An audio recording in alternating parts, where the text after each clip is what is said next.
Hi everyone, my name is Haiying. I'm one of the iOS course TA.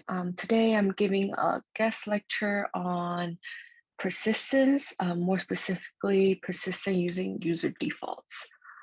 Um, this is something that could be very useful for your hack challenge project coming up.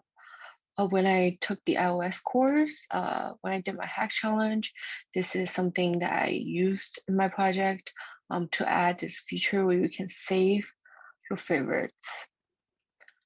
So you might be wondering what persistence is. Persistence is used for you to store some data somewhere, and those data are persisted through app launches.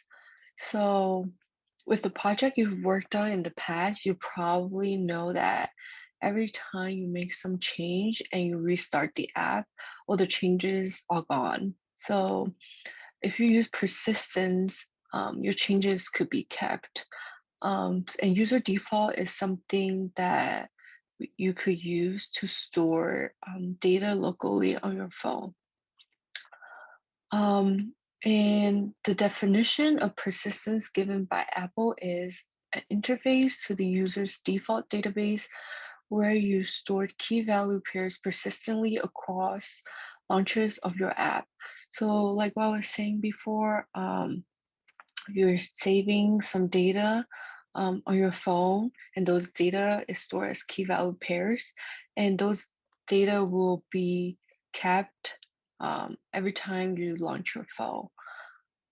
And in terms of when and why you should use user default is good if you want to persist something more lightweight, if you want only some small amount of data to be stored, and those could be user preferences, so like settings of your app, or how you want the app to behave at startup. So a good advantage for using user default is that it doesn't require a backend database to store data. Using a backend database could take some time when you have to make a request, but with user default, it will be really fast for you to retrieve your data back. So in terms of what you can store using user defaults, you can store basic and complex types. So some basic types include a Boolean, float, double, and string. And you can also store more complex types like data, date. You can also store arrays and dictionaries. So now let's look at some examples of user default. Some of you may have used one of our app called Ithaca Transit. You can see from the bottom favorites pull up menu. So the favorites that's saved, um, they're actually saved using user default. So every time you quit the app and you relaunch the app, your favorites will be persisted. And on the right side, we have the Eateries app. So every time you select on filters, those filters are saved into user defaults. So every time you quit the app and restart it, those filters are already pre-selected. Um, so yeah, the user default could be used in many different type of ways, and these are just two of the examples. Now let's go into how you may set up user defaults. So first you can define user defaults variable in app delegate Swift. So you would basically just do like user default equals user default.standard. And another thing you might want to do in app delegate is registering default values for some for certain things you want to save. So like I mentioned before, user defaults are saved as key value pairs. So here you can have a Boolean key and that the default is set to false. You might have a string key and the default is set as default string. You can also set the default for array. So we have an integer array key and it's defaulted to an empty int list. So this is just something you can do if you want to save certain default values for your user defaults, but this is not exactly necessary, but it would be nice if you just want to set some default values. Um, and in terms of how you want to store data in user defaults, this is pretty simple. You would just have to do call user defaults.set. So so let's look at this example with string. You would just do user default.set the value you want to set, and for key, a certain key. So here I'm setting Haiying for the key name. So basically, if you run this line, um, the key value pair will be name, Haiying, and that will be storing user default. And you can also do that with int. You can set 20 for the key age, and then the age 20 key value pair will be saved into user defaults. The same thing with dates. Here I'm saving date for key last update. So and date gives you the current time. So I'm basically saving the current time for the key last update. In terms of how you retrieve data, this is also pretty simple. So if you want to retrieve the string that you set for the key name, so previously I set Haiying for the key name. So here, to retrieve it, I did a if let name equal user default dot string for key name. So I'm basically saying that I want to get the string for the key name, and I set that as for variable code name, and I want it to print name is whatever name I store in user default. So if you do that, the output will be name is Haiying. And similarly with integers, you can just do user default dot integer for key age, and that will assign the variable age for the age that is storing user defaults. So in this case, it will output age is 20. So here since we know what we store in name is string and what we store for age is integer, you can just use string and integer. But there's also a more generic way to retrieve your user default. So you can just do user default dot value for some key, and that will return data in type any. Instead of here, it will return type string and integer. You can also have more store user defaults with more complex data structures. So here we have a class song. If you want to store some class in user default, you will want to make it conform to codable and NS object, because we will be encoding and decoding the class. So in this example, we're saving a custom class into user defaults.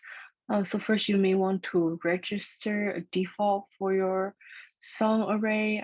So the key is song array, and the value is empty string of that data.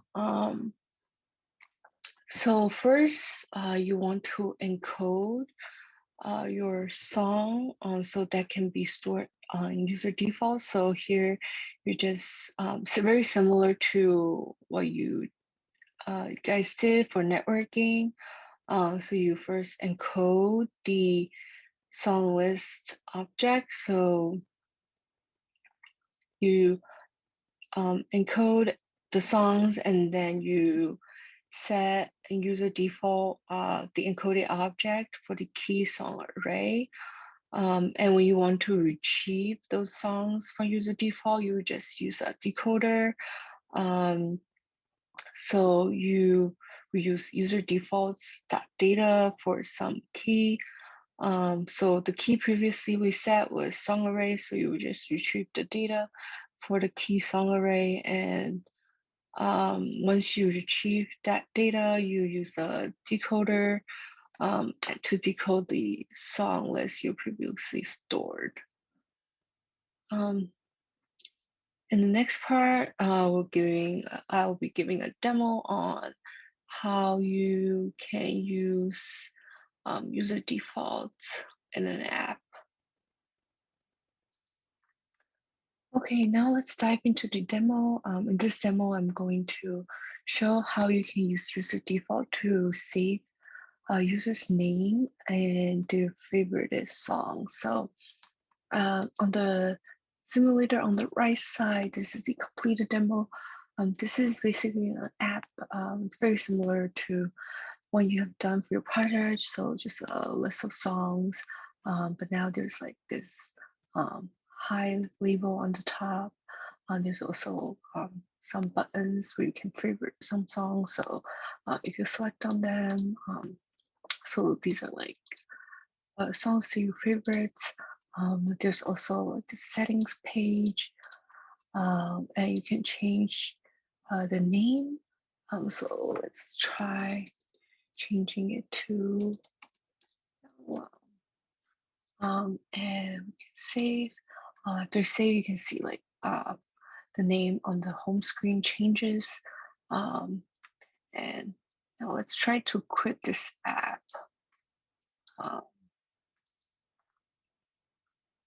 And you'll see that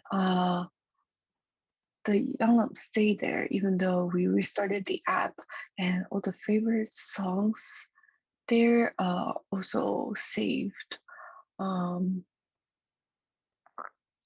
But if you look at this uncompleted demo, so you can still like favorite songs here and there. Then if you quit the app and you restart it again, you'll see that the favorites are gone. So this is without persistence. The songs are not saved. So every time you restart the app, they disappear. But once you add persistence here, when you quit the app, you restart the app, name and the favorite songs are saved. Okay, now we can go into how you would do that in the code. So we just want to first create the user default object. And to do that, we do let user default equal user default standard. And so we will be saving the user's name and the user's favorite song, so we can register some default values for that. We'll just do user defaults register defaults. So in this list, we're storing the default values for name and your favorites. So it's key value pairs. So let's see, for key name, let's let the default value be an empty string, and also have favorites, and we can have that as empty string for now of data. And okay, now we have your favorites. And then the next part, let's build this feature where when you change your name, you save,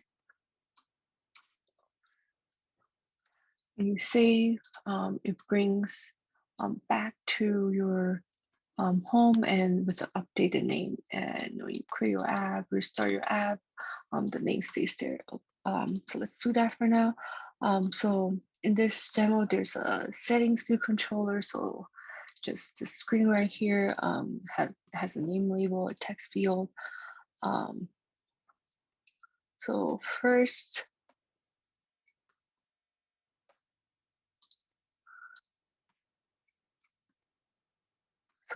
let's do the action to save to user defaults when user click on this save button right here. We can unwrap the value that's in the text field. So let's do if let name equal name text field dot text. We also might want to check that the name is not currently empty string. And once you get the name, you can just do user defaults dot set name for key. Okay.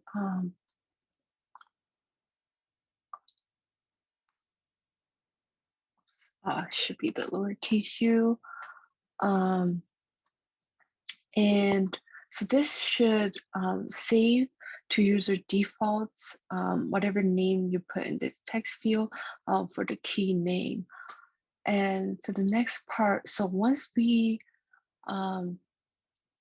set the name for it, we also want to, every time we open the settings screen, we want to pre-populate it with whatever we have already set in user default. So let's do that.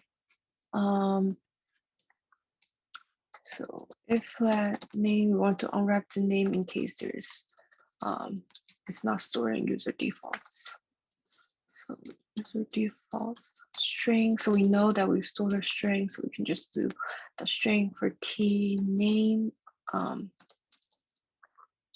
So once we unwrap that, we can set name text field.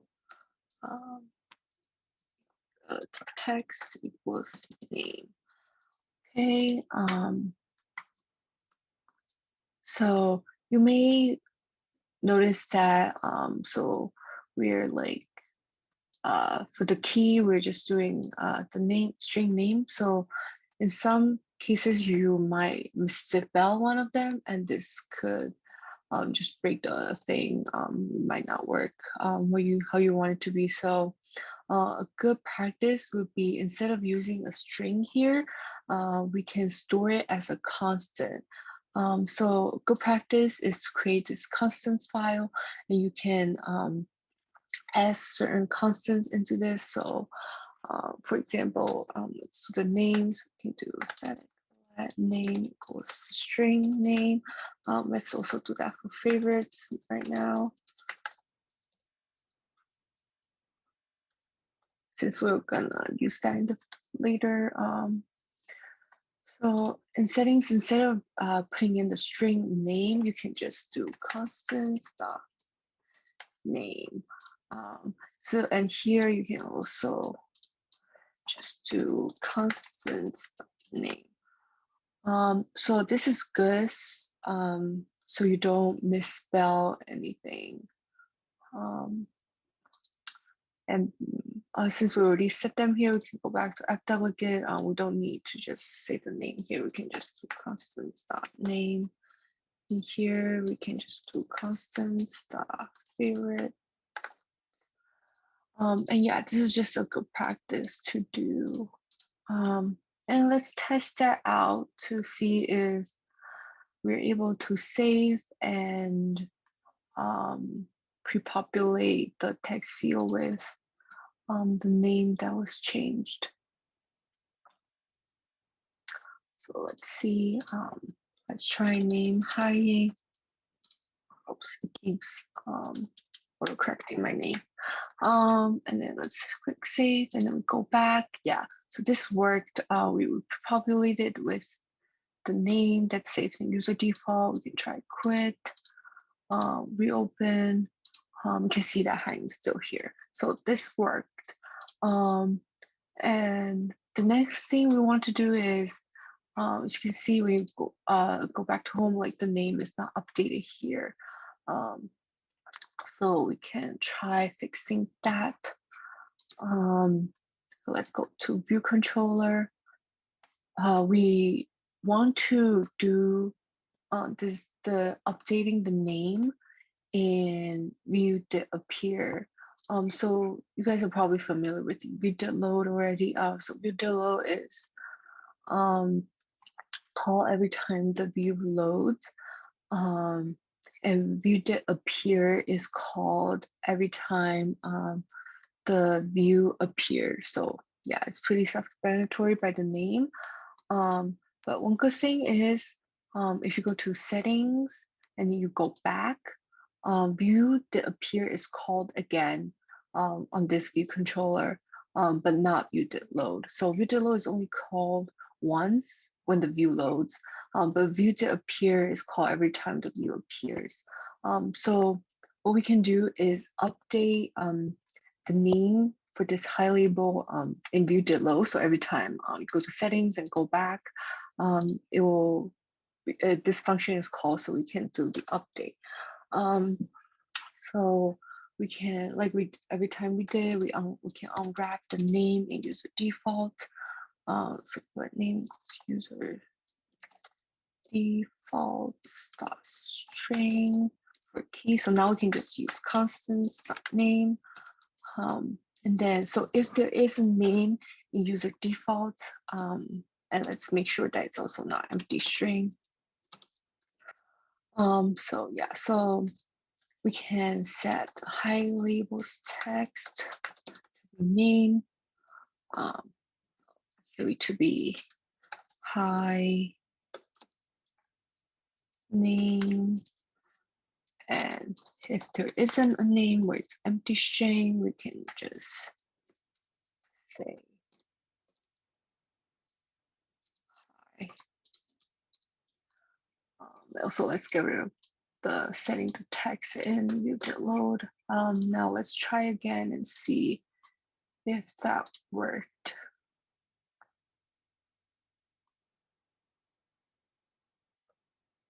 Okay, so looks like it worked. It got the value for the key name in user defaults and updated the high label.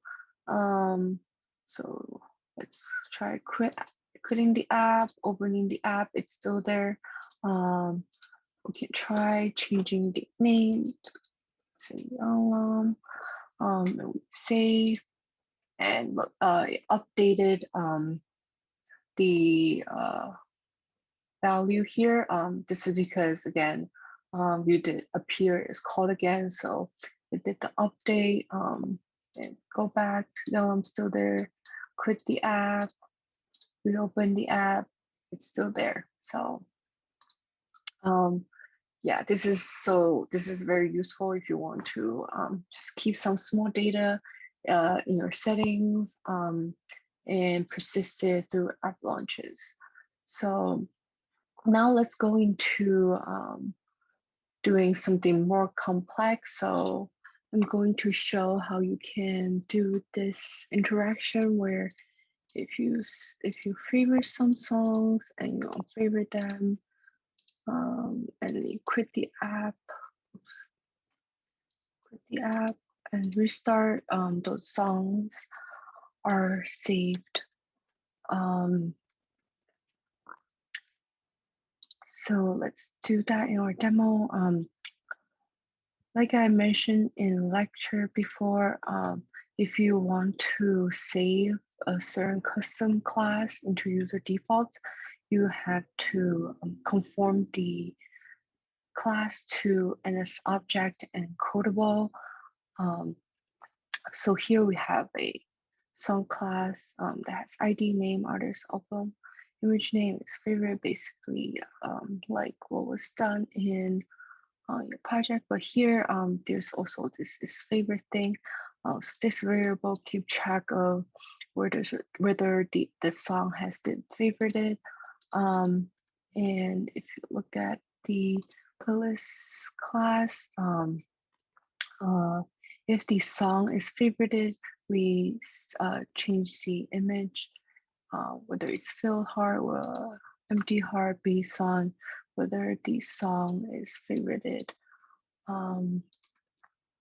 And whenever this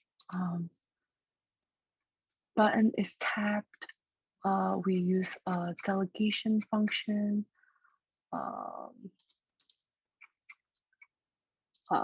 Favorite button tapped, so we delegate to view controller to perform this function, favorite button tap. So whenever the favorite button is pressed or unpressed, this favorite button tapped function is called. So in this function, we can add the part where whenever you favorite a song, we add that song to user defaults. So let's try that. So in this if we have song is not already favorited. So the song is not already favorited, we can set the songs is favorite to true. And the next part, we will want to store the song into user defaults. So we can first try to get any stored favorites we have already. So for that, we will get it from user defaults.data. And once we get the data from user default, we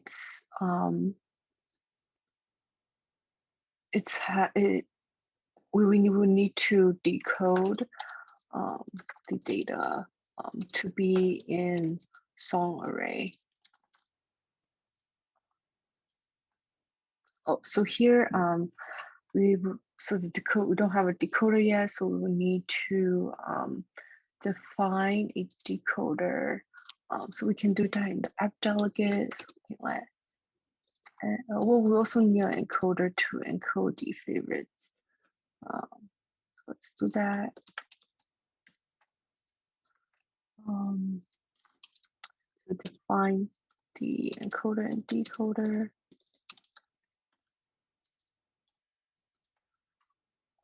Once we do that, we can call the decoder here. Decode. So we're trying to decode to song.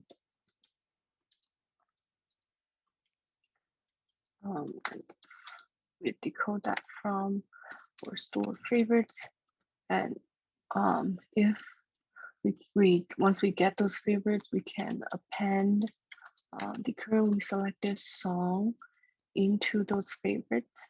And once we have updated the favorites, we can encode the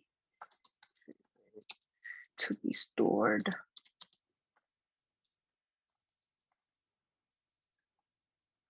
Want to encode the favorites and then update the user default.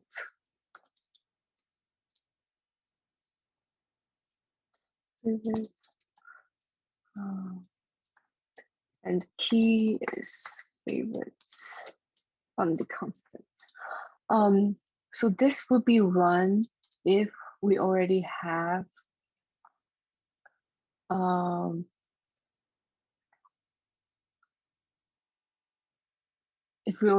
a list of favorites. So if we don't already have a list of favorites, we can add that into the user defaults. So let's do that.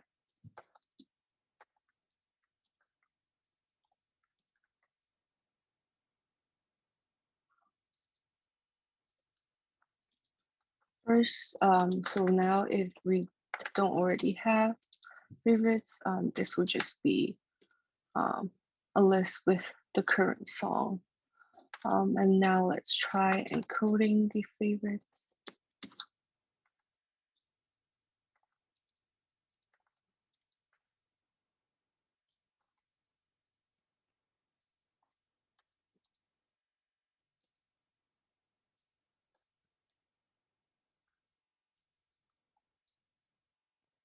So now once we encode it, we want to set the user default for key favorites to this favorites array with just the current song.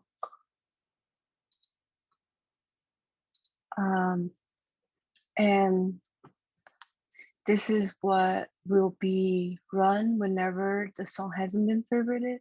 But if we've already favorited a song, let's say, and we unfavorited, then we will want to remove that song from the favorites array in user default. So similarly, we will want to set the songs if favorite to false, and we can get the store favorites for key,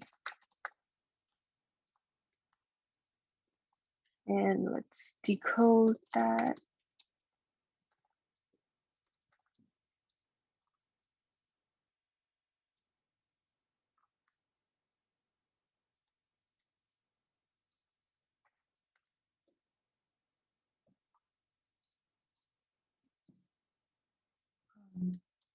From the store favorites. And once we have our list of favorites, we will want to remove the cell should be outside. So yeah, so once we have our favorites, we want to remove the song that we have already selected. So to do that, we can do favorites remove all where we can check that the ID of the song matches. So what this does is it will remove all songs from favorites where the ID is the same as the ID of the song we've unfavorited. So this $0 here just means element of this favorites array. So once we have removed the unfavorited song, we can encode the new favorites again.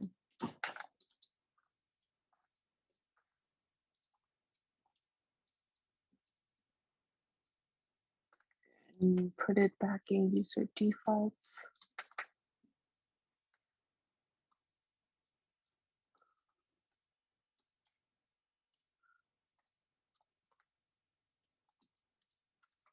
Okay, so this should be run whenever you select on this heart and then unselect to the heart.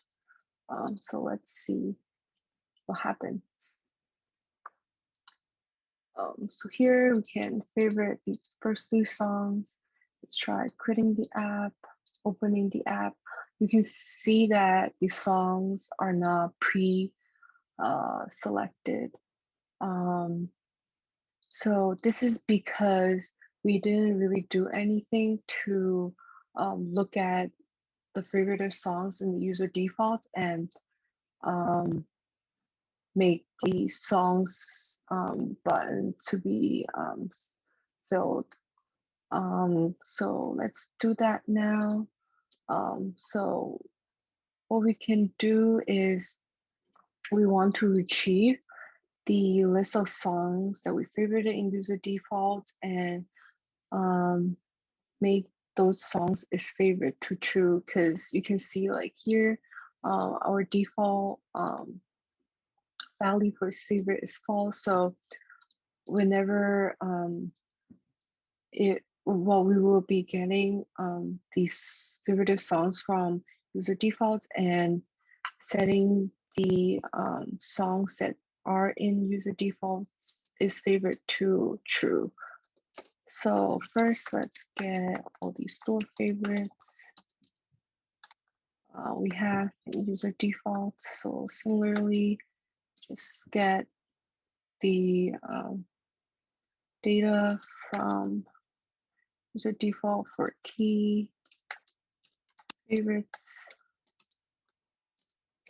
And let's decode that.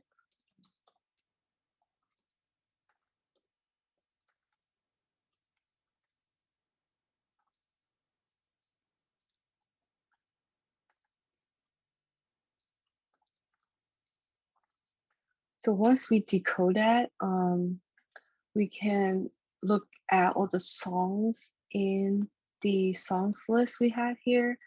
And if any of these songs is in its favorite, is in the favorited songs in user default, then we set its favorite to true. So we can loop through all these songs and we check that if it's in already in its favorite.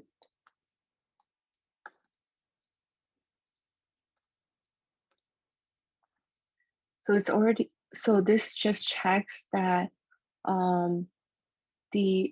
whether the favorites array contains the current song's ID. So if it does, then we know that the song is in favorite. So we can set the songs is favorite to true. Okay, now let's try. So we can see that the songs we had selected before, they were put in user defaults. And now when we launch the app, it looked into the favorites you had in your user defaults, and it puts the songs as favorite to true. And because the songs is favorite is true, these hearts are filled. So yeah, so this is it for the demo. So just to recap, what we did is um, we had a name in settings, and whenever you save it, you update the name in user defaults, and we have this action of being able to favorite some songs, and then whenever you quit the app, restart the app, both the name and the favorite songs are saved. So yeah, I think this would be something that could be really useful for your hack challenge project coming up.